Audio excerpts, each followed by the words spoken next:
हिंदी में यूपीएससी की तैयारी से संबंधित प्रोग्राम्स को देखने के लिए सब्सक्राइब करें study IQ IAS Hindi. Hello दोस्तों, मैं मनोज कुमार आपका स्टडी IQ IAS हिंदी पर आपका स्वागत करता हूं और उम्मीद करता हूं कि आप सभी लोग बहुत अच्छे होंगे और अपनी तैयारी का आनंद भी ले रहे होंगे। दोस्तों, 2024-25 आप लोगों का इंतजार कर रहा है कि आप सफल होकर के एक प्रशासनिक अधिकारी के रूप में अपनी जो जीवन है, अपनी जो लाइफ है, उसकी शुरुआत करें। दोस्तों, उसी क्रम में आप लोगों के सपने को पूरा करने के लिए स्टडी IQ IAS आप लोगों के लिए YouTube पर और ऐप पर बहुत सारी क्लासेस उपलब्ध करा रहा है, पेड कोर्स भी और आपके फ्री क्लासेस भी। यही YouTube पर आज हम लोग भारतीय इतिहास के संदर्भ में एक नए टॉपिक पर चर्चा करने जा रहे हैं। मध्यकालीन भारत में 20वां लेक्चर विजयनगर साम्राज्य के बारे में। आप लोगों ने सुना होगा विजयनगर बहमनी, या इनके बारे में ना भी सुना हो तो एक महान शासक के बारे में जरूर सुना होगा, कृष्णदेव राय। भारतीय इतिहास का, एक मध्यकालीन इतिहास का बहुत ही महत्वपूर्ण हिंदू शासक, जिसने सोचिए उस समय के अपने शासनकाल में बहुत ऐसे कारनामे किए जिसकी वजह से सोचिए बाबर जैसे शासक को भी उसकी तारीफ करनी पड़ी है। बात समझना, बाबर जैसे शासक को भी उसकी तारीफ करनी पड़ी। उसने कहा कि भारत में दो ही महान शासक हैं, दो ही महत्वपूर्ण शासक हैं, जिनमें एक कृष्णदेव राय हैं और दूसरे जो महत्वपूर्ण शासक हैं राणा सांगा। दो हिंदू शासकों की चर्चा की उसने, उसमें से विजयनगर के शासक कृष्णदेव राय की भी चर्चा की। आज हम उसी साम्राज्य के बारे में विस्तार पूर्वक चर्चा करेंगे और आपके एग्जाम के दृष्टिकोण से भी साथ के साथ आपके जो जानकारी है उसको लिए भी आपको महत्वपूर्ण सूचनाएं साझा करेंगे। ठीक है ना? तो ध्यान रखिएगा, अपना कॉपी पेन पेंसिल सब लेकर के बैठिए, क्योंकि बहुत सारी चीजें आप लोगों को नोट भी करनी पड़ेंगी। ओके दोस्तों, तो चलिए, सबसे पहले आप सभी लोग को मेरी आवाज सुनाई दे रही है प्रॉपर? उम्मीद है सुनाई दे रही होगी, इसलिए मैंने आज पूछा भी नहीं। हाँ, लेकिन आप सभी लोग जल्दी जल्दी इसको ज्वाइन कर लीजिए और अपनी क्लास हम लोग शुरू करेंगे। Hello everybody, very good evening all of you, and सभी लोगों का पुनः बहुत बहुत स्वागत है आपके अपने स्टडी IQ IAS के प्लेटफॉर्म पर। मैं मनोज कुमार आपका स्वागत करता हूं। दोस्तों, इस टॉपिक को आज हम स्टार्ट करें उससे पहले हम एक इंपॉर्टेंट इंफॉर्मेशन आपके साथ साझा करना पसंद करेंगे, जिससे कि आप लोगों को जो 2024 के एग्जाम को क्वालिफाई करना चाहते हैं उनके लिए बहुत महत्वपूर्ण है। ठीक है ना? तो ध्यान रखिएगा, स्टडी IQ IAS आप लोगों के लिए एक नया बैच लॉन्च किया है, जो कि अभी 2 दिन पहले ही शुरू हुआ है। P2I बैच 2024 टारगेटेड 2024 का बैच है P2I। इसमें सोचिएगा कि प्रारंभिक परीक्षा से लेकर के इंटरव्यू तक के जो भी चरण हैं और पूरा 1-1.5 साल का जो सेशन है उसको हम रणनीतिक तरीके से लेके चल रहे हैं। इसमें फर्स्ट फेज जो है प्री परीक्षा से पहले का है, यानी कि जनवरी से पहले का, जिसमें हम प्री और मेंस दोनों के टॉपिक को कवर करेंगे। देन उसके बाद प्रारंभिक परीक्षा के टाइम पीरियड में जनवरी से लेकर के मई तक हम पूरा प्री पर फोकस करेंगे, अलग से सेपरेट तरीके से, जिसमें CSAT, current affairs, test series, test की प्रैक्टिस, जितनी भी सारी चीजें इंपॉर्टेंट हो सकती है उन सबको विद क्लास आपको डिस्कस करेंगे, जिससे कि आप लोगों का किसी भी प्रकार से रिजल्ट ना रुके। बिल्कुल आज के आपके जो नया पैटर्न बना है उसी के अकॉर्डिंग आपकी एक एक तैयारी कराई जाएगी, पूरी टीम कराएगी। और मुख्य परीक्षा के ड्यूरेशन में प्रारंभिक परीक्षा के रिजल्ट के तुरंत बाद आप लोगों को mains residential programme study IQ provide करा रहा है, जिसमें ध्यान रखिएगा आप लोगों को दिल्ली में बुला करके अपने खर्च पर इंस्टीट्यूट आपको तैयारी करवाएगा, जिसमें पूरी मेंटरशिप टीम, पूरे इंपॉर्टेंट फैकल्टीज आपके साथ मिल करके फोकस करेंगे, आपको सारी सुविधाएं देंगे, आंसर राइटिंग कराएंगे, इंपॉर्टेंट टॉपिक डिस्कस करेंगे और जो मेंस के इंपॉर्टेंट सेक्शन हैं उन पर पूरा ध्यान रखा जाएगा। सोचिए, इसके लिए आपसे कोई अलग से चार्ज नहीं लिया जा रहा है और मुख्य परीक्षा के बाद फिर आप लोगों के इंटरव्यू की तैयारी कराई जाएगी, इसी तरह से 1-to-1 डिस्कशन के साथ। ठीक है ना। और इसके लिए फीस लाख, 1.5 लाख, 2 लाख नहीं है, मात्र फीस रखी गई है 70,000। यदि आप MK लाइव कोड इस्तेमाल करते हैं तो यह फीस मात्र 29,999 रुपए हो जाएगी, जिसमें आपको कोई एक्स्ट्रा चार्ज नहीं देना है, मात्र 29,999 रुपए। ओके, ध्यान रखना, ये सीट्स लिमिटेड हैं और ये क्लास आपकी डेली 6 से 9 चल रही है। अभी बस एक क्लास हुई है प्रॉपर, पहले ओरिएंटेशन क्लास हुई है। हिंदी में पॉलिटी से स्टार्ट हुआ है, इंग्लिश में आपका जो स्टार्ट हुआ है ज्योग्राफी से, और इंग्लिश में यानी हिंदी और इंग्लिश में भी ज्योग्राफी से स्टार्ट हुआ है, ठीक ना। और ये लास्ट डेट है आपके एडमिशन की 30 जून। इसके बाद ये बैच क्लोज हो जाएगा, फिर आपको किसी को कोई मौका नहीं मिलने वाला, समझ लीजिए। इसलिए जितना जल्दी हो सके इस बैच को ज्वाइन कर लीजिए। सिलेबस ना निकले, हम चाहते हैं कि आपकी तैयारी पूरी हो, ठीक है ना। ध्यान रखिएगा, MK लाइव कोड और 29,999 रुपए फीस, बस, ठीक है ना। प्रॉपर तरीके से, रणनीतिक तरीके से उस पर काम करिए। मैं मनोज कुमार और पूरी स्टडी IQ की टीम आपके साथ है, आपकी सफलता के लिए। और जो लोग आप मुझसे जुड़ना चाहते हैं तो ये मेरा कोड है, नाम है मनोज कुमार, कोड है MK लाइव। इसके माध्यम से आप कोई भी कोर्स परचेज करके डिस्काउंट ले सकते हैं। ये मेरा टेलीग्राम चैनल है मनोज कुमार 2.0 और मनोज कुमार 2.0 इंस्टाग्राम पर है। ये मेल ID जिसके माध्यम से आप मुझसे कांटेक्ट कर सकते हैं और मेरे साथ जुड़ सकते हैं। अपनी समस्याएं, अपनी प्रॉब्लम्स, अपनी पढ़ाई से लेकर, ध्यान रखना, व्यक्तिगत समस्याएं नहीं, पढ़ाई से लेकर के जितनी भी आपकी इंपॉर्टेंट चीजें हैं, आप मुझसे शेयर कर सकते हैं। उसमें जितना हो सकता है मैं आपका साथ दूंगा, आपकी समस्या का समाधान करने की कोशिश करूंगा पढ़ाई लिखाई से संबंधित। ओके, तो ध्यान रखिएगा। तो चलिए अपना टॉपिक हम लोग स्टार्ट करते हैं, विजयनगर साम्राज्य। ठीक है, विजयनगर साम्राज्य के संदर्भ में ध्यान रखना, हम लोग जो हैं दोस्तों, एक चीज ध्यान रखना, हम इस विजयनगर साम्राज्य आपके दक्षिण भारत के इतिहास का बहुत महत्वपूर्ण भाग है। विजयनगर साम्राज्य, ध्यान रखना, दक्षिण भारत के इतिहास का एक हिस्सा है मध्यकालीन भारत में, ठीक। और इसको हम लोग, ध्यान रखना, 3 पार्ट में डिस्कस करेंगे जहां से आपके क्वेश्चंस बनते हैं। एक पार्ट हम डिस्कस करेंगे पहला, जिसमें हम सामान्य उसकी स्थापना से लेकर के प्रमुख शासकों के समय की गतिविधियों की चर्चा करेंगे, ठीक है ना। यानी कि इसमें हम साम्राज्य की स्थापना, उसके वंश, प्रमुख शासक और उनकी उपलब्धियां, इनकी चर्चा करेंगे। अब कहेंगे सर इनकी क्यों करेंगे? क्योंकि ये वो शासक हैं जिन्होंने भारतीय इतिहास और भारतीय संस्कृति, हमारा समाज, हमारी अर्थव्यवस्था, हमारी संस्कृति, हमारा प्रशासन, सारी चीजों को प्रभावित किया है और कुछ ना कुछ उसमें योगदान दिया है। हम उन्हीं चीजों के बारे में चर्चा करने की कोशिश करेंगे। और यहां से ध्यान रखना, प्रीवियस ईयर के पेपर उठा करके देखिए, गारंटी दे रहा हूं क्वेश्चन यहीं से बनते हैं। कोई कहानी नहीं पढ़नी है हमको, बस टू द पॉइंट वो चीज पढ़नी है जहां से आपके क्वेश्चंस बनते हैं। देखिए, मेरा उद्देश्य आप लोगों को इतिहास में कहानियां सुनाना नहीं है, मेरा उद्देश्य है इतिहास के माध्यम से आपका सिलेक्शन को सुनिश्चित करना। कहानियां तो हम पढ़ते रहेंगे, अगर कहानी पढ़नी है तो बात करेंगे हम कृष्णदेव राय के बारे में।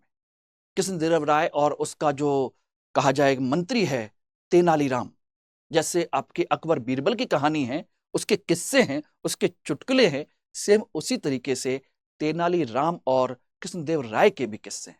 और इस पर एक सीरियल चलता भी है आपके, तेलानी रामकृष्णा, ध्यान रखिएगा, टीवी पर सीरियल आता भी है, सोचिएगा। तो उस तरह किस्से कहानियां भी बहुत सारे हैं, मौका मिलेगा उसको भी हम लोग डिस्कस करेंगे। ओके, लेकिन पहले भाई आप मुझे समय दे रहे हैं, आपका समय बहुत कीमती है, इसलिए मैं चाहता हूं आप अपने समय की कीमत को पहचानें और सिलेक्शन सुनिश्चित करें, ठीक। और उसमें मेरा अपना एक योगदान है, मैं चाहता हूं कि उसमें ईमानदारी से काम किया जाए। दूसरा हम जो पार्ट देखेंगे वो है आपका सेकंड पार्ट, इसका प्रशासन को लेकर के। प्रशासन बहुत इंपॉर्टेंट है, क्योंकि किसी भी काल के प्रशासन से ये थोड़ा सा अलग है। चोलों के बाद इनका प्रशासन थोड़ा सा बदल गया था, ठीक है ना। तो इन्होंने प्रशासन में कौन कौन सी नई चीजें डाली हैं, क्या क्या नई व्यवस्था है, जहां से सीधे सीधे क्वेश्चन आपके बनते हैं। और ध्यान रखना मुख्य परीक्षा में भी बनते हैं। और तीसरा हम बात करेंगे उस समय की कला, संस्कृति और समाज एवं सामाजिक व्यवस्था। कला, संस्कृति और उस समय की सामाजिक व्यवस्था के बारे में। तो इस तरह से हम विजयनगर साम्राज्य को 3 पार्ट में डिस्कस करेंगे और इसके माध्यम से कोशिश करेंगे कि आपका कोई भी प्रश्न प्रारंभिक परीक्षा का, मेंस का या इंटरव्यू के लेवल पर कुछ भी ना छूटे और आप सफलता हासिल करें। बस मैं एक चीज देखना चाह रहा हूं कि आप किसी तरीके से सिलेक्शन लें और लवासना में जाकर के अपनी जिंदगी को एंजॉय करें और देश की, समाज की, परिवार की जिम्मेदारियों को उठाएं। बस उस दिन से ज्यादा बड़ी खुशी और कुछ नहीं होगी जब आप इस काम को करेंगे। एक शिक्षक के लिए उससे बड़ी कोई चीज नहीं होती दोस्तों कि उसके छात्र सफल हों, ठीक है ना। तो यह है आपका विजयनगर का साम्राज्य। ध्यान रखना कहां पर था, ये देखेंगे तो आपकी ये कृष्णा नदी है, ये रही कृष्णा नदी, ये, और कृष्णा नदी की ही एक सहायक है तुंगभद्रा नदी, ये रही। इसी तुंगभद्रा नदी के दक्षिण में विजयनगर, जिसे वर्तमान में हम्पी कहते हैं, क्या कहते हैं, हम्पी, यह राजधानी थी और यहीं पर पूरा विजयनगर साम्राज्य बना। और इन्होंने सोचिए कि यहां से लेकर के दक्षिण भारत तक का पूरा जो हिस्सा है ये इन्होंने जीत लिया था। इतना बड़ा साम्राज्य इन्होंने बनाया था ये। और इसके ऊपर का जो हिस्सा है ये जो है ये बहमनी साम्राज्य का है और इन दोनों के बीच में आपस में लगातार संघर्ष चलता रहा। ध्यान रखना, तो ये इतना बड़ा साम्राज्य था विजयनगर का, जिसकी राजधानी विजयनगर कह लीजिए और वर्तमान में हम्पी है। और ध्यान रखना वर्तमान में ये यूनेस्को की एक साइट है। किसकी? यूनेस्को के अंडर में एक साइट बनाई गई है, world heritage site. World heritage site विश्व विरासत स्थल के रूप में ये मान्य है, क्योंकि यहां पर विजयनगर संस्कृति के, विजयनगर के साम्राज्य के जो चिन्ह मिले हैं, जो उनका स्ट्रक्चर मिला है, बहुत ही आउटस्टैंडिंग है। सोचिए कि उस समय अगर ये तोड़ा ना जाता, ये टूटा ना होता, समझना, विजयनगर को बर्बाद ना किया जाता, तो आज सोचिए कि बहुत बड़ी हमारी साइट होती है, बहुत महत्वपूर्ण। इसके आगे सोचिए ताजमहल से लेकर के लाल किले भी कुछ भी नहीं होते, सच बता रहा हूं। और इसको बर्बाद करने में जो भूमिका थी बहमनी साम्राज्य की, जो कि बाद में जाकर के 5 राज्यों में टूट गया था। ये अहमदनगर, बरार, बीदर, गोलकुंडा और बीजापुर, ये 5 राज्यों में टूट गया था। और इनमें से ये 4 जो हैं, ध्यान रखना, ये अहमदनगर, बीदर, गोलकुंडा, बीजापुर, इन लोगों ने मिलकर के इस पर अटैक किया था, विजयनगर पर, और पूरे विजयनगर को तहस नहस कर दिया था। महीनों तक जलाया गया, तोड़ा गया, क्योंकि ये लोग इतनी बुरी तरह से यहां से बदला ले रहे थे, आप सोच नहीं सकते। सोचिए, बदला लेने के बाद जो टूटे फूटे अवशेष हैं उसको यूनेस्को ने वर्ल्ड हेरिटेज साइट डिक्लेयर किया है। सोचिए अगर वास्तव में उस समय की चीज होती तो कितनी बेहतरीन होती। इसका एक नमूना आपको मैं दिखा दे रहा हूं, ये देखिए, ये है उसका मंदिर का प्रांगण है जो कृष्णदेव राय ने बनवाया। ये टूटा फूटा हिस्सा है, ये ध्यान रखना। अभी भी सोचिएगा, ये मंदिर का प्रांगण है, पूरे शहर का स्ट्रक्चर तो अलग है। वो मैं कला संस्कृति में आपको दिखाने की कोशिश करूंगा कैसा स्ट्रक्चर था। एवरीबॉडी, इट इज ओके, समझ में आ गया? तो हल्का सा मैंने इंडिकेशन दिया है आपको, ये रहा। तो ये देख लीजिए किस नदी किनारे है, तुंगभद्रा नदी के किनारे है। और ध्यान रखिएगा, ये वर्ल्ड हेरिटेज साइट है, वर्तमान में इसको हम्पी कहते हैं, विजयनगर को। और इस पर इन 4 राज्यों ने अटैक करके इसको बर्बाद किया था। बरार इसमें शामिल नहीं हुआ था इस युद्ध में, हालांकि बहमनी नगर का ही, बहमनी साम्राज्य का ही एक हिस्सा था, लेकिन इसने इसमें युद्ध में भाग नहीं लिया था। वो मैं चर्चा करूंगा आपको। इन 4 लोगों ने भाग लिया और इसको बर्बाद किया। ठीक, बात आती है कि आखिर अब इसमें हम पढ़ेंगे क्या क्या। ये रहे, हम पढ़ेंगे, पहला टॉपिक होगा विजयनगर साम्राज्य की स्थापना कैसे हुई थी, ठीक, और किस तरीके से हुई। उसके बाद पढ़ेंगे हम विजयनगर साम्राज्य के कौन कौन से वंश हैं, उनके बारे में, किस तरीके से कौन कौन से वंश का किस किस क्रम में सीक्वेंस बना, कैसे बना, और कौन कौन शासक हुए, उनके बारे में चर्चा करेंगे। तो सबसे पहले बात करते हैं विजयनगर साम्राज्य की। ध्यान रखना कि ये जो हिस्सा है, ये जो हिस्सा है,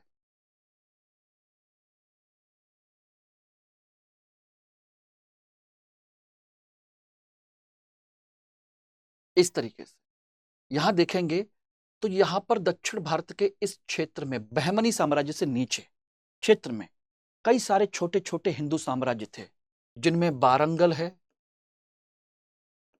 ठीक है ना, काकतीय हैं,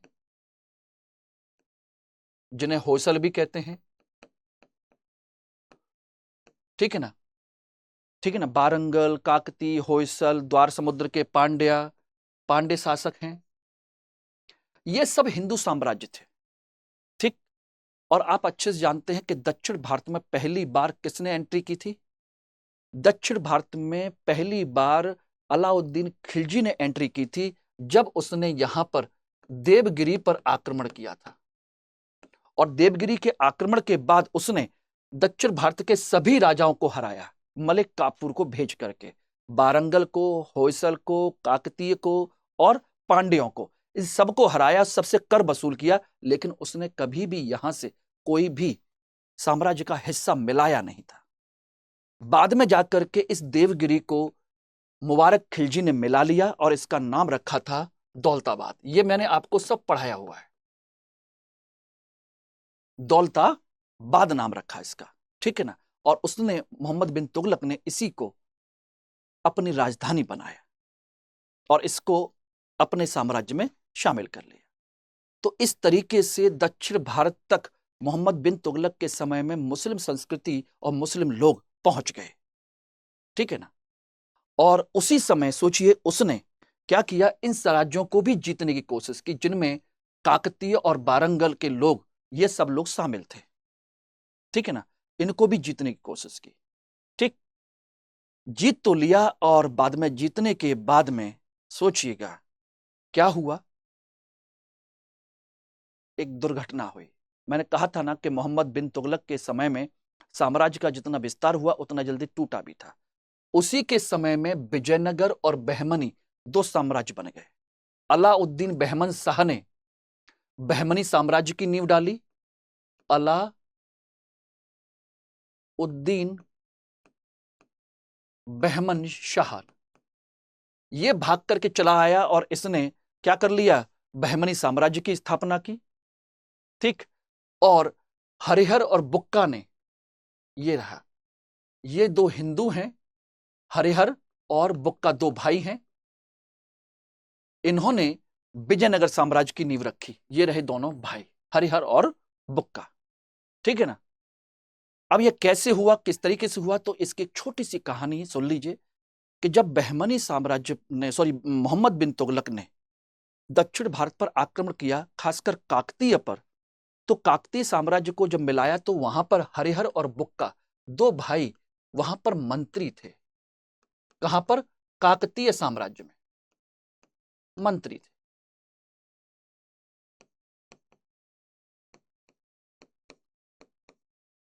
मंत्री थे, ठीक है। इनको अरेस्ट कर लिया गया और मोहम्मद बिन तुगलक अरेस्ट करके इनको अपने साथ ले गया और वहां पर इन पर दबाव डाला गया कि इस्लाम को कबूल कर लें, ठीक। तो बाद में जाकर के मोहम्मद बिन तुगलक के समय में दबाव में इन्होंने इस्लाम को कबूल कर लिया, इस्लाम स्वीकार कर लिया और अपने आप को बचा लिया, ठीक है ना। उनके साथ काम करते रहे, उनकी सेना में भर्ती हुए, अच्छे सेनापति बने, योग्य थे, बहुत बड़े योद्धा भी थे, इसलिए इनको मौका भी दिया गया और कई सारे युद्ध इन्होंने जीत के भी दिए थे उनको, मोहम्मद बिन तुगलक को। इसी समय क्या हुआ था कि दक्षिण भारत के इसी क्षेत्र में जो अमीर सदा अधिकारी हैं, उन लोगों ने विद्रोह कर दिया। जो अधिकारी थे, सेना के अधिकारी थे, उन लोगों ने किसी कारण से विद्रोह कर दिया। तो सोचिए कि उन विद्रोहियों को दबाने के लिए हरिहर बुक्का ने इन दोनों को दक्षिण भारत भेजा कि जाओ इस विद्रोह को दबा के आओ। तो इन्होंने विद्रोह तो दबा दिया, सारे काम कर लिए, क्षेत्र पर कब्जा कर लिया, और उसी समय इनकी मुलाकात हुई एक बहुत बड़े साधु संत हैं माधव विद्यारण्य। बहुत बड़े साधु संत रहे, उनसे इनकी मुलाकात हुई। ये देख रहे हैं फोटो इनका, माधव विद्यारण्य। और इनके प्रभाव में आकर के इन्होंने अपने इस्लाम को छोड़ करके वापस पुनः हिंदू धर्म को अपना लिया। और उनके कहने पर ही उसी क्षेत्र में जो काकती वगैरह का जो क्षेत्र जीता हुआ था, सारी चीजें जीती हुई थी, अमीर सदा के नियंत्रण में था, उसी क्षेत्र को उन्होंने अपना साम्राज्य बना लिया और नए साम्राज्य की नींव रखी, जिसे हम क्या कहते हैं, विजयनगर साम्राज्य। ओके, समझ में आ गया? किसके प्रभाव से? माधव विद्यारण्य। कुछ लोग कहते हैं कि यह माधव विद्यारण्य कोई और नहीं है बल्कि हमारे हिंदू फिलॉसफी के एक प्रमुख कहा जाए विद्वान है, मध्वाचार्य। ठीक है ना, वही हैं ये। कुछ लोगों का मानना है ऐसा कि वही मध्वाचार्य हैं, ये माधवाचार्य, जिन्होंने आपकी एक फिलॉसफी दी थी। कौन सी फिलॉसफी, कोई बता सकता है? द्वैतवाद की फिलॉसफी। ठीक है ना, कौन सी? द्वैतवाद। द्वैतवाद, डुअलिज्म, आत्मा और ईश्वर दो अलग अलग अस्तित्व होते हैं, ये उनकी फिलॉसफी है। वो कभी फिर से चर्चा करेंगे। हाल फिलहाल ये समझ लीजिए कि माधव विद्यारण्य के प्रभाव से इन्होंने विजयनगर साम्राज्य की नींव रखी। कब? ध्यान रखना, मुलाकात और इसके बाद इन्होंने क्या किया? 1336 में विजयनगर साम्राज्य की नींव रखी।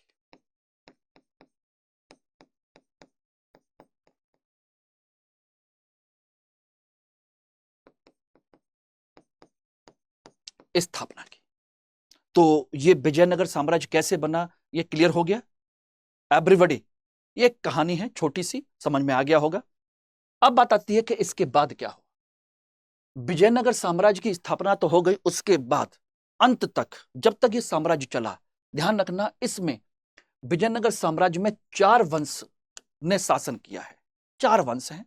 पहला वंश है संगम वंश, जिसकी सोचिए कि स्थापना किसने की थी? हरिहर और बुक्का ने।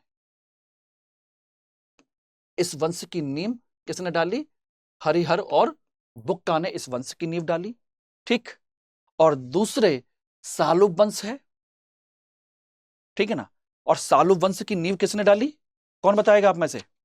सालुब वंश की बताइए, है कोई? हालांकि मैंने सब बताया हुआ है आपको, ये देखेंगे। ये रहा सालुब वंश, नरसिंह सालुब ने, ये रहा नरसिंह सालुब ने। तुलुब वंश की स्थापना किसने की? वीर नरसिंह ने। ठीक। और इसकी स्थापना तिरुमल ने, तिरुमल ने इसकी स्थापना की।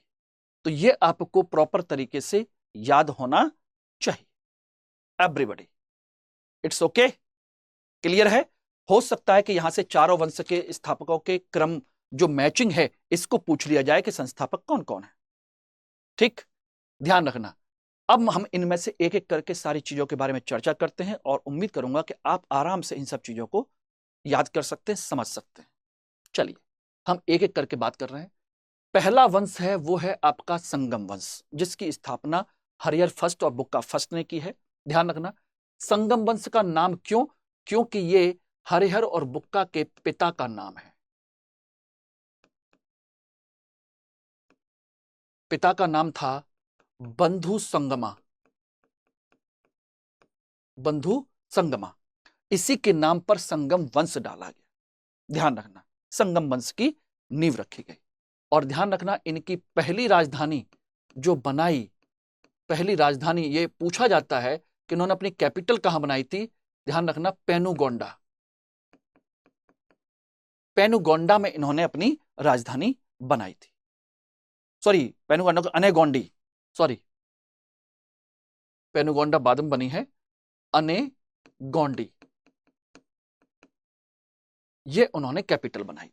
पहली बार 1536 में, ठीक है ना। उसके बाद देखेंगे, दूसरी बात ध्यान रखना, हरिहर और बुक्का ने ये दोनों ने राज्य की नींव तो रखी, लेकिन इन्होंने राजा या महाराजा की उपाधि नहीं ली। ध्यान से सुनते रहिए, उपाधि नहीं ली इन्होंने, इन दोनों में से किसी ने भी, ठीक है ना, ध्यान रखिएगा। बस हरिहर ने क्या किया, दोनों ने मिलकर के एक सामूहिक प्रशासन की नींव भी डाली थी, यानी कि हरिहर ने अपने भाई को अपने साम्राज्य का हिस्सेदार बनाया, दोनों ने मिलकर शासन चलाया, संयुक्त शासन की नींव भी डाली थी। ध्यान रखना, संयुक्त शासन की प्रणाली की शुरुआत किसने की, इन लोगों ने संयुक्त शासन प्रणाली की शुरुआत की। क्वेश्चन पूछा जाता है कि दोनों ने मिलकर के चलाया था, क्योंकि स्थापना दोनों ने की थी। जब हरिहर खत्म हो गए तो बुक्का फर्स्ट ने इसका शासन संभाल लिया। जब तक दोनों जिंदा रहे, दोनों ने मिलकर शासन चलाया था, संयुक्त शासन की स्थापना, ठीक। दूसरी बात, हरिहर जब ने अपने आसपास के क्षेत्रों को जीत करके अपने साम्राज्य को प्रॉपर तरीके से स्थापित करने की कोशिश की, उसको प्रॉपर डिवाइड किया प्रांतों में, ठीक है ना, नाडु में, बलनाडु में, छोटे छोटे उसके जो विभाजन होते हैं उनको सही ढंग से उसने विकसित करने की कोशिश की। उसके बाद आपका बुक्का आता है। बुक्का ने भी इसी चीज को आगे बढ़ाया और इसने अपनी दूसरी नई राजधानी गूंटी, नई राजधानी बनाई। ये नोट करते चलिएगा, कौन सी बनाई, गूंटी, इसको नई राजधानी बनाया, ठीक। दूसरा, इसने क्या काम किया, अपना चीन में एक दूत मंडल भेजा। चीन में दोनों देशों के बीच अच्छे संबंध बनाने के लिए, व्यापारिक संबंध बनाने के लिए इसने चीन में एक दूत मंडल भेजा, ठीक। इसी ने मदुरई को जीता। मदुरई यानी दक्षिण भारत का जो हिस्सा है मदुरई, उसको जीता। और इसी जीत के क्रम में इसकी जो पत्नी है, इसके पत्नी का नाम है गंगा देवी। पत्नी गंगा देवी ने पुस्तक लिखी, सोचिएगा, इसकी जीत की खुशी में।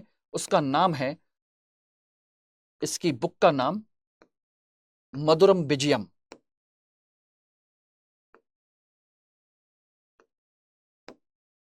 पुस्तक का नाम ध्यान रखिएगा, मधुरम विजयम। और यह आपसे पूछा जा सकता है कि यह किताब किसने लिखी है, who writer this book, who is the writer, कौन है, किसके उपलक्ष्य में लिखी गई। तो इसको आप नोट कर लीजिए, एवरीबॉडी, इट्स ओके, ध्यान रखना, ठीक। उसके बाद दूसरा शासक आता है हरिहर सेकंड। शासक और भी हैं, लेकिन जो इंपॉर्टेंट है मैं केवल उन्हीं के बारे में चर्चा कर रहा हूं। हरिहर सेकंड, यह पहला व्यक्ति है जिसने महाराजा की उपाधि ली। महाराजा की उपाधि ली,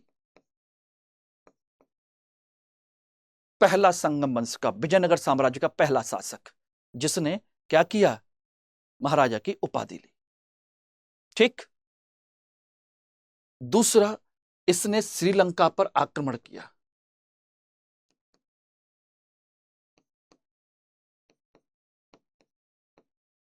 ये रहा।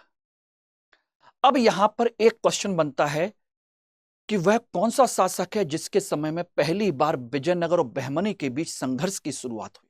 Who is the first emperor in which during this period started the conflict between the Vijayanagar and Bahmani empire. किसके बीच में, किसके शासनकाल में। तो ध्यान रखिएगा, मैं यहां पर आपको कुछ पॉइंट नोट करा दे रहा हूं। विजयनगर और बहमनी के बीच में जो संघर्ष है, ध्यान रखना, वो किसके शासनकाल से शुरू हुआ था। ध्यान रखना, वो शासनकाल है आपका बुक्का का, बुक्का फर्स्ट के समय में।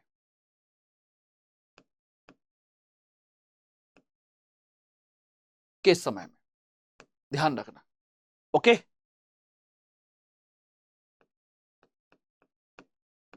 इसके समय में यह संघर्ष शुरू हुआ, ठीक। बात आती है कि संघर्ष क्यों शुरू हुआ। कारण यह है नहीं है कि संघर्ष शुरू हुआ, बात यह है असली कि क्यों शुरू हुआ। बस असली चीज यहीं पर समझिएगा। कंडीशन ये है कि आप एक चीज ध्यान रखेंगे, मैं आपको फिर से दिखा देता हूं, इस चीज को देखिएगा। ये रहा, ये देखिए, ये है आपका कृष्णा नदी, ये रही, ठीक, और ये है तुंगभद्रा नदी, ये रही। इसके बीच का जो क्षेत्र है, ये जो क्षेत्र है, ध्यान रखना, बहुत ही महत्वपूर्ण क्षेत्र है, जिसे हम रायचूर का दोआब कहते हैं। क्या कहते हैं? रायचूर का दोआब। और रायचूर का दोआब अपने चावल की खेती के लिए और सोने चांदी की खदानों के लिए बहुत फेमस है। कोलार माइन यहीं पर है, कर्नाटक में, ध्यान रखिएगा। कोलार गोल्ड फील्ड, केजीएफ, ये माइंस इसी जगह पर है, और ये बहुत ही ज्यादा चावल की खेती के लिए फेमस भी है। तो कंडीशन ये है, दोआब है, दो नदियों का क्षेत्र है, उपजाऊ जमीन है, ठीक। दूसरी बात, यहां पर खदानें हैं महंगी धातुओं की, ठीक। तो ऐसे में इस क्षेत्र को कौन नहीं जीतना चाहता? हर कोई जीतना चाहता है। यही रीजन है कि विजयनगर और बहमनी के बीच में इसी दोआब को लेकर के युद्ध हुए हैं। बाकी तात्कालिक कारण कुछ और हो सकते हैं, लेकिन वास्तविक कारण यही है। ओके, और ये ध्यान रखना, ये विजयनगर बहमनी का ही संघर्ष नहीं है, चोल और चालुक्यों के बीच का भी है। इनसे पहले इस क्षेत्र में चालुक्य रहते हैं और नीचे चोल रहते हैं, उनके बीच में भी लड़ाई का कारण यही था। इवन वो छोड़ दीजिए, चोलों से पहले पल्लव और चालुक्य थे, उनके बीच भी लड़ाई का यही कारण था। सोचिएगा, चालुक्य और पल्लवों के बीच में, चालुक्य और चोलों के बीच में, बहमनी और विजयनगर के बीच में, कारण, युद्ध का कारण सिर्फ एक ही है, रायचूर दोआब। याद रखिएगा, एग्जाम में, आईएएस के एग्जाम में पूछने के पूरे चांस होते हैं। पीसीएस वगैरह में पूछा जाए ना पूछा जाए मैं कह नहीं सकता, लेकिन आईएएस में ये जरूर होता है, कंसेप्चुअल क्वेश्चन है, समझ लीजिएगा। ओके एवरीबॉडी, तो कारण क्या है? कारण है रायचूर दोआब, बस ये मुख्य कारण है। और इससे पहले किस किस के बीच में रहा है, ध्यान रखेंगे, पहले रहा है चालुक्य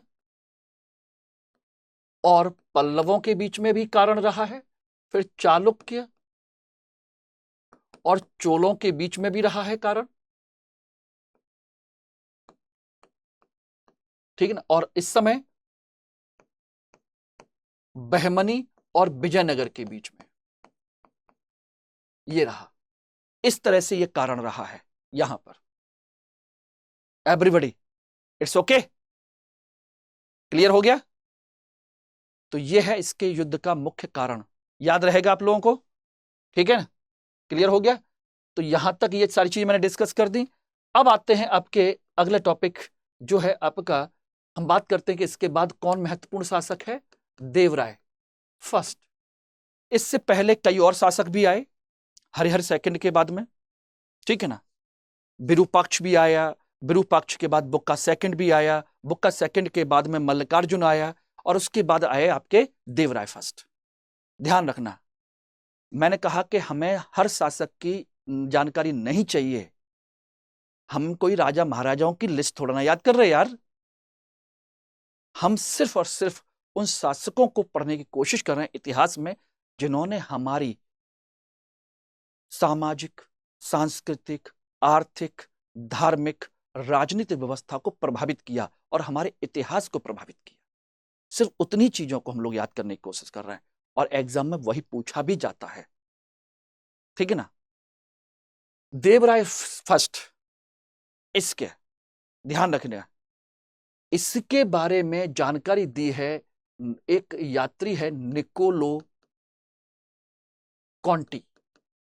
ये इटली का यात्री है, इटली का है, और ये इसके दरबार में आया था, और इसने इसके बारे में जानकारी दी है। जानकारी ये दी है कि देवराय फर्स्ट के समय में दिवाली और सोचिए नवरात्र का उत्सव मनाया जाता था, कि इसके समय में उत्सव मनाया जाता था, इसकी जानकारी दी, ठीक।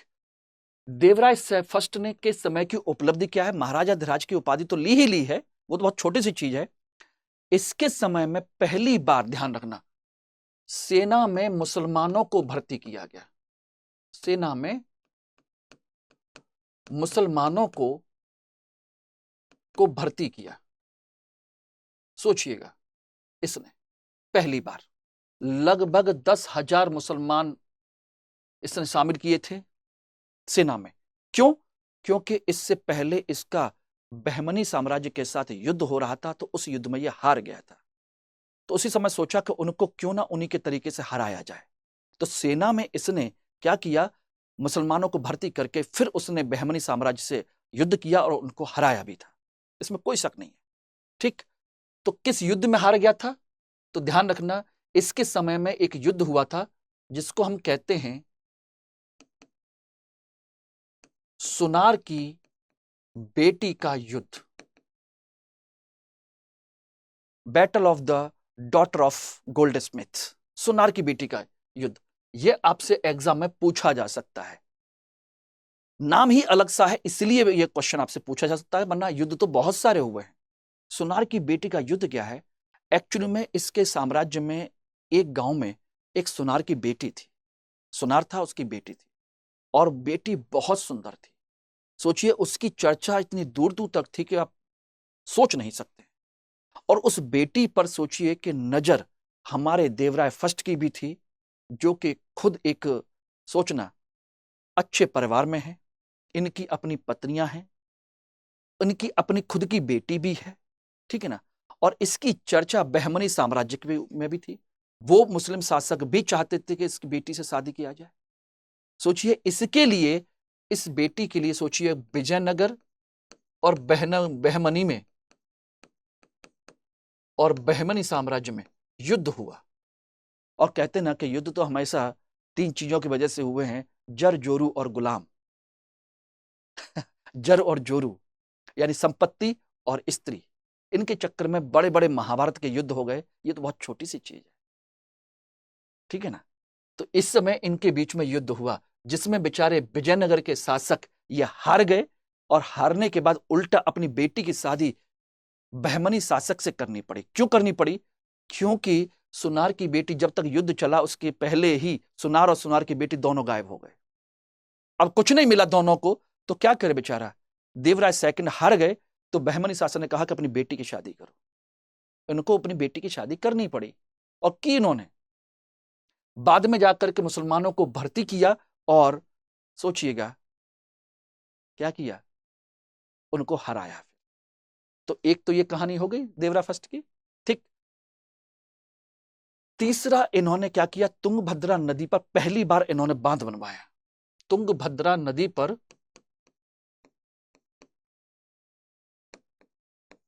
बांध बनवाया। उस बांध का नाम है हरिद्रा बांध। हरिद्रा बांध इसका नाम है। ध्यान रखना, हरिद्रा बांध का निर्माण करवाया। और सोचिए, इसका उपयोग किस लिए था? सिंचाई के लिए। और सोचिए कि जब इस बांध से सिंचाई जब की गई, तो सोचिए वहां इतनी ज्यादा पैदावार हुई कि उससे राजा को बहुत सारी एक्स्ट्रा इनकम हुई, भू राजस्व बहुत अधिक मिला, क्योंकि पैदावार ज्यादा हुई, ठीक है ना। और ये बहुत बड़े विद्वानों का संरक्षक भी था। इसके दरबार में एक विद्वान रहते थे जिनका नाम है श्रीनाथ।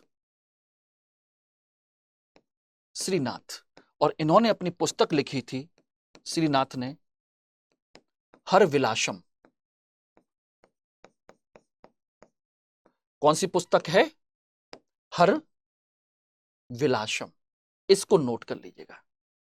तो क्वेश्चन पूछा जाता है कि जो श्रीनाथ एक विद्वान हैं, वो किसके दरबार में रहते हैं? देवराय फर्स्ट के, ठीक है ना। इनकी पुस्तक का नाम क्या है? हर विलासम। इतने पॉइंट आप लोग याद रख लीजिएगा। क्लियर है? तो इनके दरबार में कौन आया था? निकोलो कॉन्टी, इटली का यात्री। क्लियर हो गया? इसके बाद देखेंगे तो दूसरा है आपका देवराय सेकंड। इसके बाद इनका दूसरा शासक बना देवराय सेकंड, ठीक है ना। इसके दरबार में आया अरबी यात्री अब्दुल रज्जाक।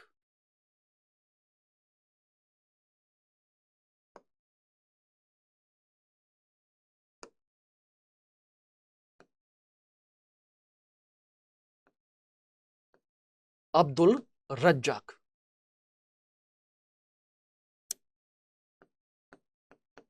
ये इसके दरबार में आया था, ठीक है ना। इसने इसकी बहुत सारी जानकारी दी है। इसकी उपाधियां हैं इम्माडी देवराय, इसी को प्रौढ़ देवराय भी कहते हैं, और इसी को हम गजबेटकर भी कहते हैं। गजबेटकर यानी कि हाथियों का शिकार करने वाला, इसको कहा जाता है। क्या कहा जाता है? हाथियों का शिकार करने वाला, ठीक है ना। इसने क्या क्या किया? इसने अपनी सेना में मुस्लिम भर्ती तो किए ही किए, पहले की तरह वो तो किए ही किए, इन मुसलमानों के लिए मस्जिद निर्माण का अधिकार दे दिया। बोले कि आप अपनी मस्जिद का निर्माण कर सकते हैं। भाई सेना में भर्ती किया है तो मस्जिद का निर्माण भी करने को दे दिया, ठीक है ना। ये इसके समय में हुआ। इसके समय की एक इंपॉर्टेंट चीज और भी है, वो ये है कि यह स्वयं एक बहुत बड़ा विद्वान है, स्वयं एक विद्वान है, और इसने 2 किताबें लिखी थी, 2 पुस्तकें लिखी हैं। कौन कौन सी देख लीजिए, ध्यान रखिएगा। एक है पुस्तक महानाटक सुधानिधि, और दूसरी है ब्रह्मसूत्र पर टीका।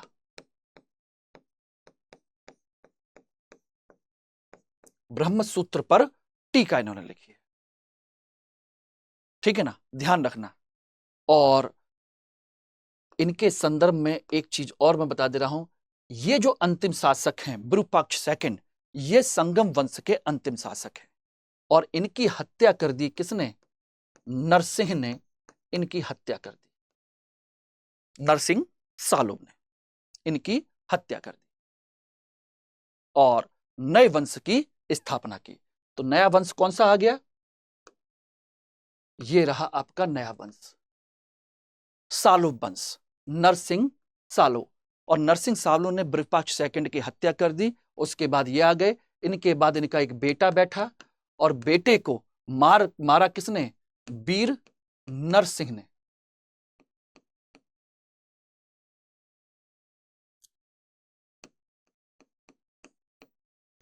वीर नरसिंह ने मार दिया, ध्यान रखना। और जब एक शासक दूसरे शासक को मार देता है तो उसे कहते हैं बलापहार। इसीलिए ध्यान रखना, नरसिंह सालु जो हैं ये है प्रथम बलापहार, प्रथम बलापहार यानी कि बल के माध्यम से सत्ता को खींचने वाला, ठीक है। और वीर नरसिंह कौन है? ये है आपके द्वितीय बलापहार, द्वितीय बलापहार, ये सेकंड है, ठीक है ना। तो इन्होंने किस वंश की स्थापना की? तुलुप वंश की। ये है आपके वीर नरसिंह द्वितीय बलापहार, ये रहे। इनकी कोई विशेष वो नहीं है, अचीवमेंट्स नहीं है, बस इन्होंने नए वंश की स्थापना की। असली अचीवमेंट है इनके बाद इनका जो भाई शासक बना, वो है आपका सबसे महत्वपूर्ण, कृष्णदेव राय। कौन? कृष्णदेव राय, इस वंश का दूसरा कहा जाए कि महान शासक, समझ लीजिए कृष्णदेव राय। जितना कहा जाए उतना कम। फोटो में भी देख सकते हैं किस तरह का स्ट्रक्चर है, किस तरह का चीजें हैं उनकी, ठीक है ना। बाकी इनकी जो कला संस्कृति की चीजें हैं वो तो हम डिस्कस करेंगे अलग से ही, लेकिन इनके बारे में समझ लीजिए कि कृष्णदेव राय के बारे में जानकारी जो दी है, इनके दरबार में आया था, 2 लोग आए थे, ठीक है ना। एक आया था बारबोसा और एक आया था डोमिंगो पायस। दोनों विदेशी यात्री हैं, डोमिंगो पायस। ये 2 विदेशी यात्री इसके दरबार में आए थे। जिन्होंने इनके बारे में चर्चा की है। ठीक है ना। इसकी चर्चा और किसने की है? बाबर ने अपनी बाबरनामा में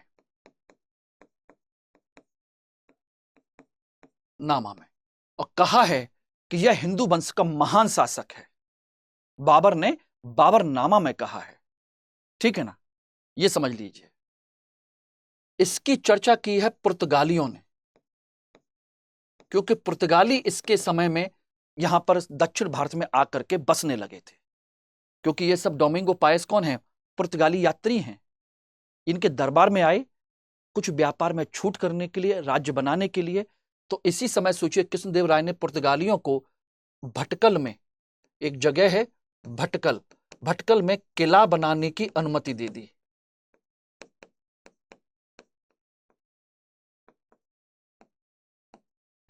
क्या दे दी?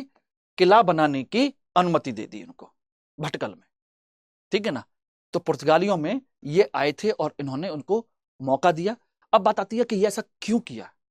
देखिए, दो कारण थे। एक तो कृष्णदेव राय चाहते थे कि हमारा जो उत्पादन होता है, वस्तुएं पैदा होती हैं, उनको हम पुर्तगालियों को बेचें, पुर्तगाली लेके चले जाएं। एक तो फायदा ये है। दूसरा, पुर्तगालियों के माध्यम से सोचिएगा इनको क्या मिलता है। वहां से अरबी घोड़े ला करके देते हैं पुर्तगाली लोग, उससे इनको सेना के लिए अच्छे घोड़े मिलते हैं। तीसरा, एक चीज और समझ लीजिए, कृष्णदेव राय के समय में ही पुर्तगालियों ने दक्षिण भारत में बारूद ला करके चलाया था। तो बारूद ला करके भी दिया था, बारूद चलाया भी था। सोच लीजिएगा, यानी बाबर से पहले ही भारत में बारूद के बारे में जानकारी किसको थी? कृष्णदेव राय को। लेकिन प्रॉपर तरीके से युद्ध में बारूद का इस्तेमाल किसने किया था? बाबर ने। लेकिन भारत में पहला पहुंचाया किसने? पुर्तगालियों ने, कृष्णदेव राय के समय में। ध्यान रखना, ठीक है ना।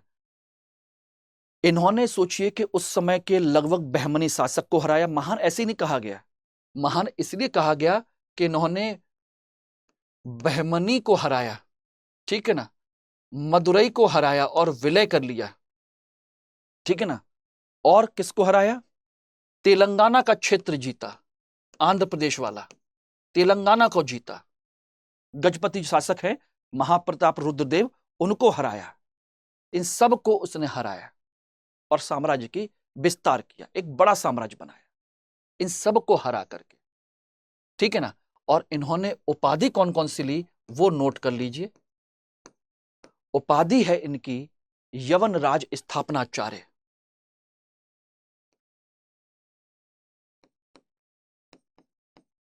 अब कहोगे सर ये उपाधि कैसी है? यवन, ध्यान रखना, यवन कहा जाता है हमारे यहां भारतीय संस्कृति में मुसलमानों को या बाहर के लोगों को यवन कहते हैं। यवन राज स्थापनाचार्य। एक्चुअली में हुआ क्या था कि बहमनी साम्राज्य 5 राज्यों में टूट गया था। मैंने अभी आपको बताया भी था, ठीक है ना, 5 राज्यों में टूट गया था। तो ऐसी स्थिति में हुआ क्या कि जो असली शासक था बहमनी का, उसको इन शासकों में से एक ने अपने दरबार में बंदी बना लिया था, बंदी बना के रख लिया था। इसीलिए इन्होंने क्या किया, कृष्णदेव राय ने, उन्होंने उस राज्य पर आक्रमण किया, उसको हराया और बहमनी शासक का जो युवराज है, जो राजा है वास्तव में, उसको हटा करके उसको अपना साम्राज्य वापस दिया। इसलिए कहा जाता है यवन राज स्थापनाचार्य, यानी कि बहमनी शासक को मुक्त कराया और उसको उसका साम्राज्य वापस किया। सोचिएगा, इसलिए यवन राज स्थापनाचार्य कहा जाता है। और दूसरी उपाधि क्या है? दूसरी उपाधि है अभिनव भोज। अभिनव भोज की उपाधि ली इन्होंने। तीसरी उपाधि है आंध्र पितामह, यानी आंध्र का पितामह, यानी कि पितामह कहा जाता है, यानी कि दादा आंध्र क्षेत्र का। ठीक है ना, ये इसको कहा जाता है। और क्या किया है कृष्णदेव राय ने? ध्यान रखिएगा, कृष्णदेव राय ने और भी कई सारे काम किए हैं। कृष्णदेव राय ने, देखिए, कई सारे मंदिर बनवाए। विट्ठल स्वामी मंदिर है,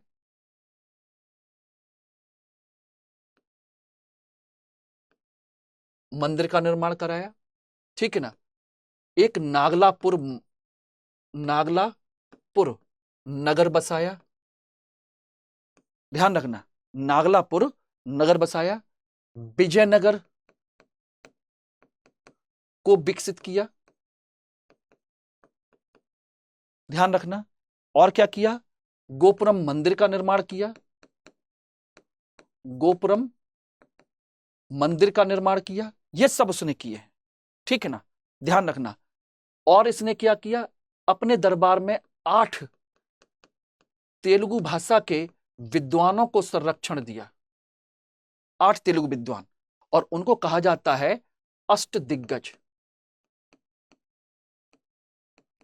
जैसे अकबर ने अपने दरबार में क्या किया था?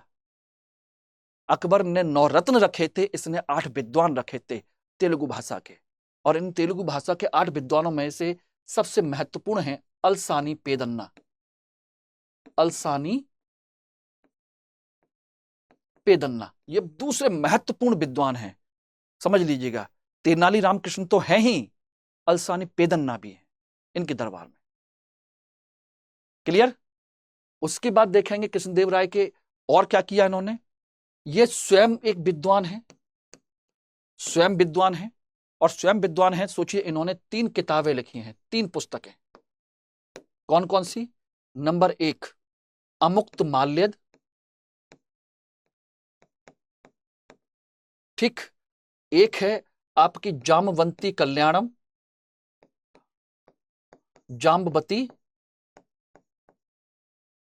कल्याणम, और तीसरी है ऊषा परिणयम। 3 किताबें लिखी हैं। अमुक्त माल्यद जो है, ध्यान रखना, संस्कृत भाषा में है, और ये दोनों तेलुगु में, तेलुगु भाषा में लिखी गई किताब है। ये इन्होंने लिखी हैं इस समय, ठीक है ना? इन्हीं के दरबार में आपके बहुत सारी चीजें रही। और इसके बाद देखेंगे तो मैंने आपको बताया था अच्युत देव राय और सदाशिव राय इसके बाद शासक बने। और इनके समय में ध्यान रखना, अच्युत देव राय और सदाशिव राय के समय में ध्यान रखना दोस्तों, सदाशिव राय ये इस वंश का अंतिम शासक है। सदाशिव राय अंतिम शासक। और इसके जो मंत्री हैं उनका नाम है राम राय। महान महान विजेता, महान व्यक्ति, महान कुछ भी कह सकते हैं इसके। और ये राम राय जो है ऐसे महान व्यक्ति माने जाते हैं जिन्होंने अपने समय में इन पांचों के पांचों जो बहमनी साम्राज्य के हिस्से थे इनको आपस में लड़ाते रहे। बहुत समय बाद पता चला कि इनको लड़ाने वाला कौन है, राम राय। तो इसी के समय में सोचिएगा 1565 में सोचिए कि एक युद्ध हुआ जिसका नाम है बन्नी हट्टी का युद्ध। बन्नी हट्टी, इसी को रक्षसी तगड़ी भी कहते हैं, ठीक है ना? रक्षसी तगड़ी, बन्नी हट्टी भी कहा जाता है, ठीक है ना? और इस युद्ध में एक तरफ है विजयनगर यानी कि राम राय, और दूसरी तरफ हैं 4 शासक, बीजापुर, गोलकुंडा, बीदर और अहमदनगर। इनमें बरार नहीं था, ध्यान रखना, मैंने बताया भी है बरार नहीं था, यह समझ लेना। बरार इसमें शामिल नहीं था 5 में से। इन चारों ने मिलकर के इस युद्ध में इनको हराया, और हरा करके इतना बदला लिया क्योंकि ये सालों तक राम राय इनको लड़ाते झगड़ाते रहे। इनको समझ में ही नहीं आया कि हो क्या रहा था, क्यों लड़ रहे हैं। बहुत बाद में समझ में आया तो चारों ने इकट्ठे होकर के आक्रमण किया था। इसी का बदला लिया पूरी तरीके से साम्राज्य पर, तहस नहस किया, सब कुछ जला के राख कर दिया। महीनों तक जलाया, महीनों तक लूटा, कितने स्त्री और बच्चों को मारा, उनका बलात्कार किया, क्या क्या नहीं किया उन्होंने, कितना बदला लिया होगा, अब आप सोच सकते हैं। उसके बाद यह साम्राज्य टूट गया, खत्म हो गया। उसके बाद में जाकर के अगला साम्राज्य बना अरविडु वंश, और इसकी स्थापना तिरुमल ने की थी। किसने? तिरुमल ने, ठीक है ना? और ये कौन है? तिरुमल है राम राय के भाई। इन्होंने अपनी इस वंश की स्थापना की थी, ध्यान रखना। ठीक है ना, क्लियर है एवरीबॉडी। और इस तरीके से इस साम्राज्य को बना के रखा गया और लास्ट में इनके शासक बने श्रीरंग थर्ड, इस वंश के अंतिम शासक। और उसके बाद में साम्राज्य का विभाजन हो गया, साम्राज्य का विजयनगर का भी विभाजन हो गया। इसी में से आपका एक साम्राज्य बना था, पता है कौन सा? मैसूर का वड़यार वंश, जिसमें आगे जाकर के हैदर अली और टीपू सुल्तान बने। इसी का एक हिस्सा बना आपका कौन सा? कालीकट वाला। इसी का एक हिस्सा बना केरल वाला, जहां के शासक थे कौन? मशहूर पेंटर कौन है? राजा रवि वर्मा। ठीक है ना, ध्यान रखना। इसी वंश के ही टूट करके ये साम्राज्य बने थे, चाहे वड़यार वंश हो मैसूर का, चाहे कालीकट का हो, चाहे केरल का हिस्सा हो, चाहे कोई और, इसी को टूट करके बने थे। ओके एवरीबॉडी, तो ये है आपका आज का विजयनगर का साम्राज्य का हिस्सा। और इसमें हम लोग बकल बात करेंगे, अगले टॉपिक में बात करेंगे किसकी? विजयनगर साम्राज्य के प्रशासन और उसकी आर्थिक नीतियों के बारे में। उसको जरूर देखिएगा, बहुत इंपॉर्टेंट है। ओके, चलिए, thank you very much all of you. Hindi में यूपीएससी की तैयारी से संबंधित प्रोग्राम्स को देखने के लिए सब्सक्राइब करें स्टडी IQ IAS हिंदी।